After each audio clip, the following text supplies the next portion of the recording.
Barrister সুমনকে নিয়ে মুখ খুললেন পিয়া জান্নাতুল।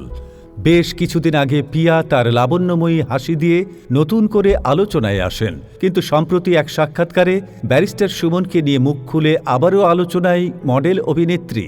কি বললেন ব্যারিস্টার সুমনকে নিয়ে, বিস্তারিত থাকছে ভিডিওতে। সম্প্রতি আইনজীবীর পোশাকে ব্যারিস্টার সায়েদুল হক সুমনের পাশে দাঁড়িয়ে লাবণ্যময়ী হাসি দিয়ে নতুন করে আলোচনায় আসেন অভিনেত্রী পিয়া জান্নাতুল। সামাজিক যোগাযোগ মাধ্যমে দ্রুতই ছড়িয়ে পড়ে তার সেই হাসির ভিডিও। এরপরই ভিডিওটি নিয়ে ব্যাপক আলোচনা সমালোচনার পর ব্যারিস্টার সুমনকে নিয়ে মুখ খুললেন এই অভিনেত্রী। প্রিয়া বলেন, বর্তমানে ব্যারিস্টার সুমনের সঙ্গে কাজ করছেন।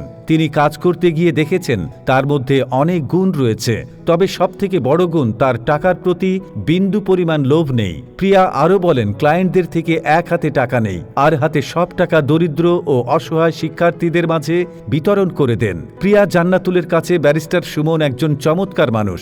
এর আগে গণমাধ্যমে দেওয়া এক প্রতিক্রিয়ায় এই অভিনেত্রী বলেন, তার হাসির ভিডিও ক্লিপটি ছড়িয়ে পড়াকে তিনি অ্যাপ্রিসিয়েট করেন, তবে স্রোতে গা ভাসিয়ে দেবেন না তিনি। তার মতে, যে 2 সেকেন্ডে ওঠাতে পারে তারা জাস্ট 1 সেকেন্ডে নিচে নামিয়ে ফেলতেও পারে। 2007 সালে পিয়া জান্নাতুল মিস বাংলাদেশ খেতাব জেতেন।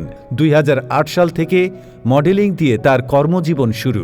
এরপর 2011 সালে দক্ষিণ কোরিয়ায় আয়োজিত ওয়ার্ল্ড মিস ইউনিভার্সিটি শিরোপা অর্জন করেন।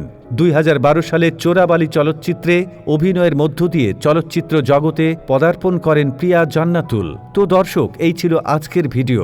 আপনার মতামত অবশ্যই কমেন্টে জানাবেন। Thanks for watching.